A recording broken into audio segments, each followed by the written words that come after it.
মোবারক সময়ে ইফতার মাহফিলে আগত মুরব্বিয়ানে কেরাম, বিশেষ করে আমাদের বারিয়ারহাট কেন্দ্রীয় জামে মসজিদের শ্রদ্ধাভাজন খতিব সুপ্রিয় মাওলানা নিজামুদ্দিন আনসারী সাহেব, প্রিয় এলাকাবাসী, মুরব্বিয়ানে কেরাম, সুপ্রিয় যুবক ভাইয়েরা, পর্দার আড়ালের মা বোনেরা, সবাইকে আসসালামু আলাইকুম ওয়া রাহমাতুল্লাহি ওয়া বারাকাতুহু। আসরের নামাজের পরে খুব বেশি সময় থাকে না। আমরা আমাদের প্রিয় আনসারী সাহেব থেকে গুরুত্বপূর্ণ কথাবার্তা শুনব। ধারাবাহিক নিয়ম রক্ষার জন্য আমিও আপনাদের সামনে সামান্য কয়েকটি কথা বলবো। আল্লাহ রাব্বুল আলামিন যেন আজকের ইফতার মাহফিলকে কবুল করেন, আমিন। আমি শুনেছি আমাদের স্নেহভাজন ইঞ্জিনিয়ার রাশেদ, আমাদের স্নেহভাজন জনাব মোর্শেদ সাহেবের আব্বাজান আজকের এই তারিখে দুনিয়া থেকে ইন্তেকাল করেছেন। আমরা তার জন্য দোয়া করব। এই এলাকায় যারা মারা গিয়েছেন, ইন্তেকাল করেছেন, সবার জন্য দোয়া হবে। এলাকার মা বোনদের জন্য দোয়া হবে, মুরব্বীদের জন্য দোয়া হবে। এই মসজিদের চতুর্দিকে যত বাড়ি আছে সব বাড়ির সবার জন্য দোয়া হবে। সুতরাং আজকের এই মাহফিল এই এলাকার জন্য আল্লাহ পাকের একটা রহমত বয়ে আনবে ইনশাআল্লাহ। ইফতার একটি গুরুত্বপূর্ণ আমল। রাসূল পাক সাল্লাল্লাহু আলাইহি সাল্লাম বলেছেন, আমার উম্মতরা যথাসময়ে যতদিন ইফতার করবে তারা ধ্বংস হবে না। সুবহানাল্লাহ। টাইম মতো, সময় মতো ইফতার করা। ইফতার করতে হবে তাড়াতাড়ি, সময় মতো। সাহারি খেতে হবে দেরি করে। হাদিস শরীফে এসছে, রাসূল পাক সাল্লাল্লাহু আলাইহি সাল্লাম বলেছেন, হাদিস শরীফে রাসূল পাকের সাহাবায়ে কেরাম কিভাবে সাহারি খাইতেন। সাহাবায়ে কেরাম বলেছেন, আমরা এমনভাবে সাহারি খাইতাম, আল্লাহর নবী এমনভাবে সাহারি আমাদেরকে খেতে বলেছেন, খাইতেন। সাহারি শেষ, কোরআন শরীফের 50টা আয়াত। কতটা আয়াত? 50 আয়াত। কোরআন শরীফের আয়াত হইল 6666। হযরতে আয়েশা রাদিয়াল্লাহু তাআলা আনহার মতে কোরআন শরীফের আয়াত 6666। মতান্তর আছে, বিভিন্ন জনে কম বেশও বলেছেন, কমও বলেছেন, অনেকে আরো কমও বলেছেন। এর ভিতরে এই 50টা আয়াত পড়তে যতক্ষণ সময় লাগে, সাহরি খাওয়ার পরে এতক্ষণ সময় হাতে রাখি, তারপরে সাহরি খাওয়া উত্তম। অনুমান করি সেহরি খাওয়া ঠিক না। আমরা অনেকে, এখন তো ঘড়ি আছে, টাইম নির্ধারিত আছে, অনুমান করে ইফতার করা, সাহরি খাওয়া ঠিক না। ঘড়ি আছে, হিসাব আছে, হিসাব করেই সেহরি খাওয়া দরকার, ইফতার করা দরকার। আমরা আবার অনেকে আজানের অপেক্ষা করে। আজানের অপেক্ষা করা ঠিক না। আজান অনেক সময় দেরিতেও, 1 মিনিট 2 মিনিট পরেও আজান হয়। কোনো কোনো সময় মুয়াজ্জিন সাহেব ঘড়ি টাইমের কথা খেয়াল থাকে না, 5 মিনিট 10 মিনিট আগেও আজান দিয়ে দেয়, এরকম প্রমাণ আছে। তখন আপনি যদি ইফতার করেন, রোজা থাকবো না। আজানকে ফলো করব নাকি সময়? সময় ফলো করতে হবে। আজানে ভুলও হইতে পারে, টাইম আগে পরে হইতে পারে। সাধারণত আজানে মাগরিবের টাইমে মুয়াজ্জিনরা ভুল তেমন করে না, তারপরেও হুঁশিয়ার থাকা দরকার। রাসূল পাক সাল্লাল্লাহু আলাইহি ওয়াসাল্লাম বলেন, যারা মুসলমানদেরকে ইফতার করায়, যাদেরকে ইফতার করাইছে তাদের রোজার সমান সওয়াব যিনি ইফতার করাবেন তারে দেয়া হবে। সুবহানাল্লাহ। আর যারা রোজাদারকে সাহারি খাওয়াবে, সাহারি, অন্যান্য মাসে আমরা মানুষদেরকে দাওয়াত দিই, খাওয়াই না? খাওয়াই। কিন্তু বেশি সওয়াব রমজান মাসে দাওয়াত দেওয়া, ইফতার করানো, সাহারি খাওয়ানো। রাসূল পাক বলেন, কেউ যদি কোনো রোজাদারকে পেট ভরায় খানা খাওয়ায় বা দাওয়াত খাওয়ায় বা খানা খাওয়ায়, পেট ভরায় না পারলে যা পারেন আর কি, তাহলে কি হবে? আল্লাহ পাক আপনাকে হাউজে কাউসারের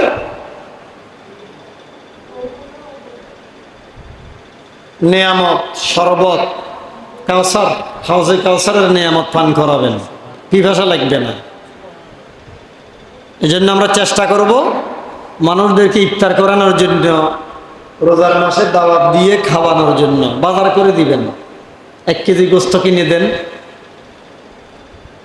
রমজান মাসে 1 কেজি গোস্ত কিনে দেন। বহুত মানুষ গোস্ত কিনতে পারে না, কারো মনে চাইতেছে যে 1 কেজি একটু চুরি শুটকি, দামি শুটকি, শুটকি কিনে দেন। ভালো ফল ফ্রুট কিনে দেন ইফতার করার জন্য। অনেক গরিব মানুষ আছে যারা ভালো ইফতার করতে পারে না, সাহারি খাইতে পারে না, এদের দিকে একটু খেয়াল করা দরকার। আমরা নিজেরা একদম আইটেম, খালি আইটেম। এক জায়গায় ইফতার করতে গেছি, 20 আইটেম, মানে আইটেম গুনতে আছে, কত আইটেমের ইফতার চলতে আছে। বেশি আইটেমের ইফতার করলে কি সব বেশি হয় নাকি? 1 গ্লাস পরিষ্কার পানি, একটা খেজুর, সামান্য দুধ, যা আছে হালাল, কম হইলে কম, যা আছে 1 গ্লাস পানি দিয়ে হইলে আপনি ইফতার করেন, আরেকজনকে করান। তবে এটা হালাল হইতে হবে, পবিত্র হইতে হবে, ঠিক কিনা বলেন? হালাল হইতে হবে, পবিত্র হইতে হবে, নিয়ত ঠিক থাকতে হবে। সব কিছুর ভিতর নিয়ত লাগবে। রোজা রাখা ফরজ, রোজার নিয়ত করা কি ফরজ? ফরজ না? যাকাত, আমরা যে যাকাত দিই, যাকাতেরও নিয়ত করতে হয়। ফিতরা দিলে ফিতরারও মনে মনে খেয়াল করতে হবে যেটা আমি ফিতরা দিতেছি, ঠিক কিনা বলেন না? যারা যাকাত দিতেছেন তারা যাকাতের কথা বলার দরকার নাই, না বলিয়ে দিতে পারে। বহুত মানুষ আছে যাকাত খাওয়ার উপযুক্ত, কিন্তু জাকাত কইলে সে এটা শরম পাইব, লইত না। আছে কিনা এরকম? তারে আপনি জাকাত বলার দরকার নাই, না বলিয়ে দিতে পারেন। আপনার বন্ধু, একসাথে চলেন, কিন্তু গরিব, কষ্ট পাইতেছে, আপনাকে বলবেন না সে জাকাতের কথা। আপনি আপনার বন্ধুকে, আপনার আত্মীয়কে, আপনার ভাইকে, সন্তানকে তো জাকাত দেওয়া যায় না। বাপে ফুতেরে ফুতে, বাপেরে স্বামী স্ত্রীরে, স্ত্রী স্বামীরে জাকাত দিতে পারবো না? না। ভাইকে দিতে পারবেন, বোনকে দিতে পারবেন, গরিব বাগিনা বাগনি আছে না, দিতে পারবেন। তো জাকাত বলার দরকার কি? না বলে দিবেন, আপনি মনে মনে নিয়ত রাখবেন এটা কি জাকাত। তারা বলার দরকার নাই, বললে সে নার্ভাস হবে, শরম পাবে। প্রত্যেকটা কাজের ভিতরে নিয়ত। ইন্নামাল আমালু বিন্নিয়াত, ইন্নামাল আমালু বিন্নিয়াত। নিয়ত গুণে বরকত। এই যে আমরা বলি একটা হাদিস, মান সামা ঈমানান ওয়া ইহতিসাবান গুফিরা লাহু মা তাকাদ্দামা মিন যামবি। যারা ঈমানের সহিত খাঁটি নিয়তে সওয়াবের খেয়ালে রোজা রাখবে, আল্লাহ তার পিছনের গুনাহ সব কি মাফ করে দিবেন। রোজা কি শুধু উপবাসের নাম? সবে সাদেক থেকে সূর্য ডুবা পর্যন্ত খালি উভাইয়া থাকলাম, উভাইয়া থাকলে রোজা হইব না। রোজা নিয়ত করতে হবে। পানাহার, কামাসার, ফাফাসার, কিছু খেতে পারবেন না, কিছু পান করতে পারবেন না, স্ত্রী গমন করতে পারবেন না, এবং গুনাহ থেকে নিজেকে বাঁচিয়ে রাখতে হবে। গুনাহ থেকে বাঁচিয়ে রাখা, খাবার থেকে বাঁচিয়ে বেঁচে থাকা, কোনো পানীয় থেকে বেঁচে থাকা, এবং স্ত্রী থেকে নিজেকে, স্ত্রী গমন, শারীরিক সম্পর্ক থেকে নিজেকে বাঁচিয়ে রাখা, এর নাম হইল রোজা। সুম্মা আতিম্মুস সিয়ামা ইলাল লাইল। সবে সাদেক থেকে সন্ধ্যা পর্যন্ত পানাহার, কামাসার, ফাফাসার এগুলি থেকে নিজেকে সংযত রাখার নাম হইল কি? রোজা। এইভাবে বান্দা রোজার মাধ্যমে সোজা হবে, সঠিক পথে চলে আসবে। আমি কালকে একটা মাহফিলে বলছিলাম, রোজা মানে সোজা হওয়া। রোজা মানে কি? সোজা। আল্লাহর পথ, নবীর পথ, কোরআনের পথ, সাহাবাই কেরামের পথ, তাবেঈনের পথ, নবীন, সিদ্দিকিন, সোহাদা, সালেহিনের পথ অবলম্বন করা। রোজা আমাদেরকে মুমিন বানায়। যারা বাইরে আছেন ভিতরে চলে আসেন। ইফতার রেডি করার জন্য এত লোকের তো দরকার নাই, যাদের দরকার তারা থাকি, বাকিরা সব ভিতরে চলে আসেন। রোজা মুমিন বানায়, মুত্তাকি বানায়, মুসলমান বানায়। এই কথাগুলি সামান্য বলে আমি আমাদের প্রিয় হুজুরকে দিয়ে দেব, তিনি কথা বলবেন। তো আপনারা সবাই যদি না আসেন, হুজুর কথা বলবে কোথায়? এই মসজিদটা যখন উদ্বোধন হতেছে আমি এসেছিলাম, আজকে আসি দেখতেছি মসজিদের ভিতরও আগের থেকে সুন্দর হয়ে গেছে, বাইরেও সুন্দর হয়ে গেছে, আলোকিত হয়ে গেছে। আমার যুদ্ধুর মনে আছে, তার নাম মালানা, আমাদের ওস্তাদ মালানা আবু তৈয়ব সাহেব হুজুর এসেছিলেন, মনে আছে আপনাদের? আমরা উদ্বোধন ছিলাম। আজকে কলিজাটা ঠান্ডা হয়ে গেছে, এত সুন্দর একটা মসজিদ। এটা কি এই এলাকার জন্য নেয়ামত না? নেয়ামত। যদি মসজিদের দিকে আমাদের খেয়াল না থাকে, এখানে যদি আমরা নামাজ পড়তে না আসি, খেয়াল না রাখি, মসজিদের চতুর্দিকের 40 বাড়ির মানুষের জন্য মসজিদ বাদী হবে। কত বাড়ি? 40 বাড়ির জন্য মসজিদ বাদী হবে। যারা এই মসজিদের খেয়াল রাখে না, মসজিদের পবিত্রতা রক্ষা করে না, যারা মসজিদকে পরিষ্কার করে, মসজিদের সুগন্ধি লাগায়, মসজিদকে ঝাড়ু দেয়, পরিষ্কার করেই রাখে, এদের মর্যাদা আল্লাহর দরবারে অনেক বেশি। হুজুর সাল্লাল্লাহু আলাইহি ওয়াসাল্লাম একবার এক এলাকায় যায়, দেখতেছে যে এক লোক নতুন একটা কবর, এক এলাকায় দেখতেছে যে নতুন কবর। আল্লাহ নবী খবর নিলেন, এই কবরটা কার? বলতেছে এটা এমন এক লোকের কবর যে মসজিদ পরিষ্কার করত, মসজিদে জামাতে নামাজ পড়তে আসতো, মসজিদের ভিতরে আতর খুশবু লাগাইতো, মসজিদ পরিষ্কার রাখতো, মসজিদের সৌন্দর্য খেয়াল রাখতো, মসজিদের ভালো মন্দ খেয়াল রাখতো। এরকম এক লোক মারা গেছে। আল্লাহ নবী তার কবর দেখি, তার খবর লয়, তার কবরের পাশে দাঁড়ায়, তার জন্য আবার দোয়া করলেন। সুবহানাল্লাহ বলেন। তাইলে মসজিদের খবর যারা রাখে, মসজিদের পবিত্রতা রক্ষা করে, মসজিদের ভালো মন্দ খেয়াল রাখে, তাদের মর্যাদা বেশি নাকি কম? বেশি। মসজিদের মুসল্লিদের দাম বেশি। মসজিদে যারা এতেকাফ থাকে, এখানে এতেকাফ হবে না, তাদের মর্যাদা বেশি। রাসূল পাক বলেন, যারা আল্লাহর ঘরে মাহে রমজানে এতেকাফ থাকবে, আল্লাহ তাকে 2 হজ 2 উমরা সওয়াব দিবেন। কয় হজ? 2টা হজের সওয়াব, 2টা উমরার সওয়াব।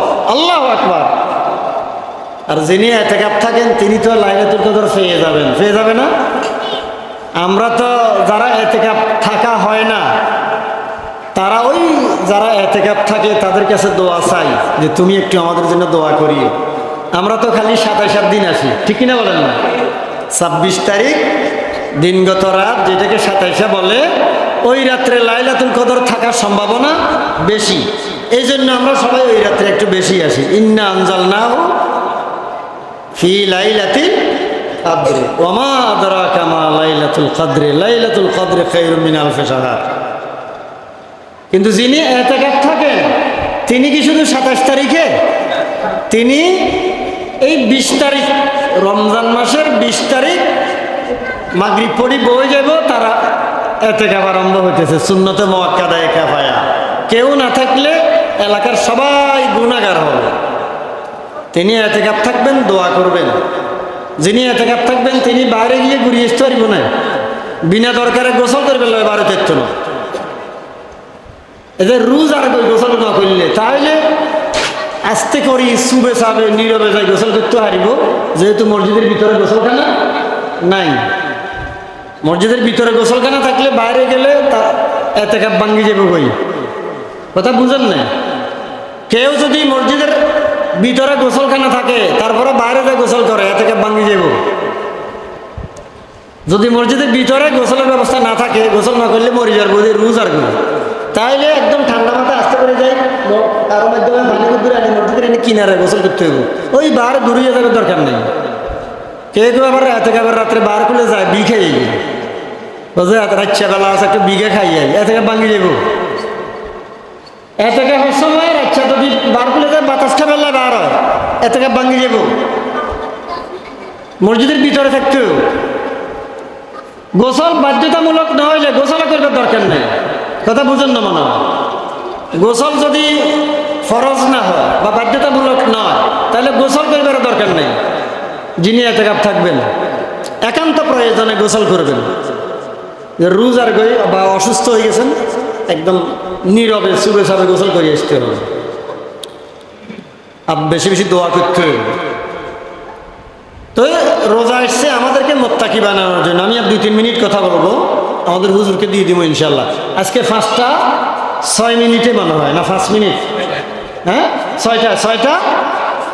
6টার পরে আর কি 6টা 6 মিনিট না 5 মিনিটে মনে হয়।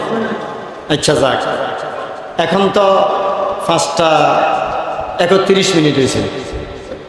তো আল্লাহ আমাদের জন্য রোজা ফরজ করেছেন কেন? লাআল্লাকুম তাত্তাকুন, যাতে তোমরা মুত্তাকি হইতে পারো। মুত্তাকি যারা ঈমান আনে, নামাজ কায়েম করে, আল্লাহর রাস্তায় দান করে, কোরআনের উপর ঈমান আনে, আসমানি কিতাবের উপর ঈমান আনে, মৃত্যুর পরের জীবনের উপরে ইয়াকিন রাখে, এরা হইল কি মুত্তাকি। মুমিন কারে কয়? যিনি মুত্তাকি হবেন তাকে মুমিনও হইতে হবে। মুমিন না হইলে কি মুত্তাকি হইতে পারবে না? মুত্তাকির ভিতরে মুমিনও আছে। রোজা আসছে আমাদেরকে মুসলমান বানানোর জন্য, মুমিন বানানোর জন্য, মুত্তাকি বানানোর জন্য। মুমিন কারা? আত-তাইবুন, যারা তওবা করে, আল-আবিদুন, যারা আল্লাহ ছাড়া কারো ইবাদত করে না, আল-হামিদুন, যারা আল্লাহর প্রশংসা করে। প্রশংসা আল্লাহর প্রশংসা করে, সব প্রশংসা কার? আল্লাহর। এই জন্য আমরা বলি আলহামদুলিল্লাহ, সব প্রশংসা আল্লাহর। আমাদের আসলে কোনো ক্ষমতা, আমাদের কোনো কৃতিত্ব নাই, সকল কৃতিত্ব কার? আল্লাহ। আচ্ছা, যারা গুনাহ থেকে নিজেকে বাঁচাইয়া রাখে, রোজা রাখে, গুনাহ থেকে নিজের বাঁচাইয়া রাখে। আর রাকিউন, যারা রুকু করে। আস-সাজিদুন, যারা আল্লাহ ছাড়া কারোকে সিজদা করে না। মুমিনেরা শুধু সিজদা করে কারে? না মাজারে? মাজার সিজদা করলে ঈমান নষ্ট হয়ে যাবে বই। আল্লাহ কর কোরআন শরীফের ভিতরে মুমিন কারে কয়? তারা রুকু করে, তারা সিজদা করে কারে? রুকু করে কার জন্য? আল আমিরুনা বিল মারুফ, সৎ কাজের আদেশ দেয়, সৎ কাজ ভালো কাজের আদেশ দেয়। ওয়া নাহুনা আনিল মুনকার, অসৎ কাজের বাধা দেয়। অসৎ কাজ হয় না, সমাজে হয় না বলে বাধা দিবেন, মুখ দিয়ে হাত দিয়ে বাধা দিবেন, হাত দিয়ে না পারলে মুখ দিয়ে না পারলে কি করবেন? মনে মনে ঘৃণা করবেন যে এটা একটা অন্যায় কাজ। অন্যায় করতে হবে। আমরা তো সাদারে কালা কই, কালারে সাদা কই। সুবিধাবাদ জিন্দাবাদ, যেমুইয়া সুরবা এমুইয়া কি নেওয়ালা, যেমুই বৃষ্টি এমুই সাথী, এরকম। এরা কি মুসলমান? আল্লাহ কর মুমিন কারা? আল-আমিরুনা বিল মারুফ ওয়ান নাহুনা আনিল মুনকার, সৎ কাজের আদেশ দেয়, অসৎ কাজে নিষেধ করে। ওয়াল হাফিজুনা লিহুদুদিল্লাহ, আল্লাহর হুকুম, আল্লাহর সীমা, আল্লাহর শরীয়ত, আল্লাহর কোরআন, আল্লাহর হুকুমের বাইরে যায় না। সুবহানাল্লাহ বলেন। আল্লাহর হুকুমের বাইরে, আল্লাহর সীমা লঙ্ঘন করে না, শরীয়ত লঙ্ঘন করে না। আল্লাহ তাআলা তার নবীকে বলতেছে, হে রাসূল, এরা মুমিন, ওয়াবাশশিরিল মুমিনিন, এই কামগুলি যারা করবে তারা কি মুমিন, আর মুমিন যারা তারা মুত্তাকি। মানে আপনি মুত্তাকি হইতে হইলে কি হইতে হবে? মুমিন হইতে হবে। এক নম্বর আল্লাযীনা ইউমিনুনা বিল গায়ব, এই যে মুমিন, এখানে ঈমানের কথা রয়েছে। মুত্তাকি হওয়ার জন্য মুমিন হইতে হবে। আর ইন্নামাল মুমিনুনা আল্লাযীনা ইযা যুকিরাল্লাহ ওয়াজিলাত কুলুবুহুম, মুমিন তারা যারা আল্লাহর নামের জিকির করলে অন্তর কেঁপে ওঠে। আল্লাহর নামের জিকির করলে অন্তর কেঁপে ওঠে। ওয়াইজা তুলিয়াত আলাইহিম আয়াতুহু যাদাতুহুম ঈমানা, আল্লাহর আয়াত, আল্লাহর কোরআন যখন তেলাওয়াত করা হয়, কোরআন শুনলে, কোরআন ফুটলে, কোরআনের আওয়াজ শুনলে তাদের ঈমান আরো বেড়ে যায়। সুবহানাল্লাহ। তাহলে এগুলো মুমিন, মুমিনের কাছে কোরআন ভালো লাগে। আর যারা খারাপ লোক এদের কাছে নাচ গান, শেফালি গোছের গান ভালো লাগে। আর কবরস্থানে কিনেতে যাবে সময় পর্যন্ত গান গায়, এরকম মুসলমান আছে নাকি নেই? গান গাইতে গাইতে হয়তো দরকার ছিল আসসালামু আলাইকুম ইয়া আহলাল কুবুর, কম কবরের দিকে রেনি কান্দি উড়ন সবেরা নিয়ে আয় কেন নেই জায়গা তাম ইনার বাপ শুরু হয়েছে, মা শুরু হয়েছে, মরহুম সালে আম্মা শুরু হয়েছে, অমুক শুরু হয়েছে, ঠিক কিনা বলেন না? এই এলাকার অমুক মুরব্বী শুরু হয়েছে। কবরের দিকে রেডি পর্যন্ত চোখের কান্দা আইয়ে না, কবরস্থানে যাই পর্যন্ত ইজ্জার গিবত, মিশা কথা, চগলখুরি, বদনাম, ঠেলাঠেলি, খোঁচাখুচি, কানাকানি, রেশারেশি, গুতাগুতি এগিন চলে। কবর কল যে ইয়ে না এতে এগিন করে, ঠিক কিনা বলেন না? চরিত্র ভালো হয়। ওয়ালা রাব্বিহিম ইয়াতাওয়াক্কালুন, মুমিন ভরসা করে কার উপরে? আল্লাযীনা ইউকিমুনাস সালাত, মুমিন নামাজ কায়েম করে। ওয়া মিম্মা রাযাকনাহুম ইউনফিকুন, আল্লাহর রাস্তায় আল্লাহর দেয়া সম্পদ দান করে। উলাইকা হুমুল মুমিনুনা হাক্কা, এরাই খাঁটি মুমিন। এরা কি মুমিন? খাঁটি মুমিন। এই রমজানের রোজা এক মাস এগিনে ট্রেনিং হয়, বালা মানুষের ট্রেনিং, চরিত্রবান হওয়ার ট্রেনিং, সত্যবাদী হওয়ার ট্রেনিং, নেককার হওয়ার ট্রেনিং, আল্লাহওয়ালা, নবীওয়ালা, কোরআনওয়ালা, টুফিওয়ালা, দাড়িওয়ালা, মৌতের চিন্তা করাইয়া এরকম বালা বালা মানুষ রমজানে তৈয়ার হয়। পরিশেষ শেষ কথা, ইয়া আইয়ুহাল্লাযীনা আমানুত্তাকুল্লাহ, হে ঈমানদারেরা ভয় করো কারে? বলেন না কারে? আল্লাহ ছাড়া কারো ভয় আছে নাকি? আল্লাহ ছাড়া আপনি কারে ডরাইবেন? মেঞ্চের ডরামো কিনলে তো হাইকে না করে, হিসাব করে, ঠিক কিনা বলেন না? ব্যারাম হইলে নাকে দি ময়লা বার হয়, জ্বর হইলে কাতরায়, হেতে ডরামো কিনলে হেতে আর খোদা নাকি? আমি ডরামো শুধু কারে? হ্যাঁ, আব্বারও ডরামো, আম্মারও ডরামো, আব্বা হিসেবে সম্মান, আম্মা হিসেবে সম্মান, মুরব্বী হিসেবে সম্মান, ঠিক কিনা বলেন না? ওস্তাদ হিসাবে সম্মান, বড় ভাই হিসেবে সম্মান, বড় বোন হিসেবে সম্মান, এলাকার মুরব্বী হিসেবে সম্মান, ঠিক আছে। কিন্তু ডরামো কারে? হাক্কা তুকাতি, আল্লাহর ভয় করা যেভাবে ভয় করা দরকার। ওয়ালা তামুতুন্না ইল্লা ওয়া আনতুম মুসলিমুন, আর মুসলমান না ওই কবরে, দেখছেন না, মুসলমান না ওই কবরে আইল না। তাইলে আপনি মুত্তাকির ভিতরে মুসলমানিও আছে, ইমানও মুমিন হওয়াও আছে। মুমিনও হইতে হবে, মুসলমানও হইতে হবে, মুত্তাকিও হইতে হবে। মুত্তাকি হয়ে গেলে মুত্তাকির ভিতরে বেগিন আছে। আল্লাহ রাব্বুল আলামিন আমাদেরকে খাঁটি মুসলমান না বানাই কবরে নিও না। আমিন কোন? জোরে বলেন আমিন। আলহামদুলিল্লাহ, আমরা বেগুন আয় গেছেন, আতে খুশি লাগে। আমরা বেগুনে ডাকছিয়ে বেগুন আয় গেছেন, আর নাহলে আমরা এই মেহমানটা কেন দিব? আমি তো আপনাদের এলাকার সন্তান, ঠিক কিনা বলেন না? বেগুন নয়াইলে আনসারি হুজুরে দিব কেমন? এই জন্য আমি একখানা 2 একর গরম খুশিয়ে রাগ করছেন নি কেন? গরম হইতে হইব, উগ্রও যাইতো না। উগ্র হলে তো বোতালাক দিয়ে লাগে, বেশিরভাগ মানুষের বোতালাক দিয়ে কিনলে মাথা গরম করি। আর কাছে যাকে হুজুর মাথা গরম আসলে বড় তো তালাক দিয়ে লাগছে। তাহলে আপনি গরম না, আপনি উগ্র হয়ে গেছেন। গরমে আছে, উগ্র কি আছে? বেশ কম আছে। উগ্র হওয়া যাবে না, গরম দরকার মতো কেন গরম হইবেন, কঠোর হইবেন, কিন্তু উগ্র হইতে পারবেন না। বেশি গরম হয়ে গেলে মানুষের মারি গেলার, হত্যা করি গেলার, ঠিক কিনা বলেন না? অনেক দুর্ঘটনা ঘটে যায়। এই জন্য মেজাজ কন্ট্রোল, কি কন্ট্রোল? মেজাজ কন্ট্রোল করতে হবে। মেজাজ কন্ট্রোল না করলে ইমানও নষ্ট হয়ে যাবে। বউ সারি দিবেন কোনো সময়, এমন কথা কইয়ে লাগবেন বউকে তালাক হয়ে যাবে। তাইলে মাথা কি করতে হইব? কন্ট্রোল। মাহে রমজানের রোজা আমাদের মেজাজ কন্ট্রোলের শিক্ষা দেয়, ওইটাও তাকওয়া। অনেকগুলি কথা বললাম অল্প সময়ে। কি কি কইছি? মুমিন হইতে হইব, মুসলমান হইতে হবে, মুত্তাকি হইতে হবে। এগুলি হলো রমজানের শিক্ষা। আল্লাহ রাব্বুল আলামিন যেদিন রোজার মাস শেষ হয়ে যায়, আল্লাহ যেন আমাদের গুনাহ একদিন শেষ করে দেয়। আমিন কন। রোজার মাস শেষ হয়ে গেলে এদিন গুনাহ কি হয়ে যাব? শেষ হয়ে যাব। একদম শেষ রোজা, শেষ ইফতারের দিন বেশি দোয়া করবেন, এদিন আল্লাহ বেশি মানুষের মাফ করে। ওয়া আখিরু দাওয়ানা আনিল হামদুলিল্লাহি রাব্বিল আলামিন। আসসালামু আলাইকুম ওয়া রাহমাতুল্লাহি ওয়া বারাকাতুহু।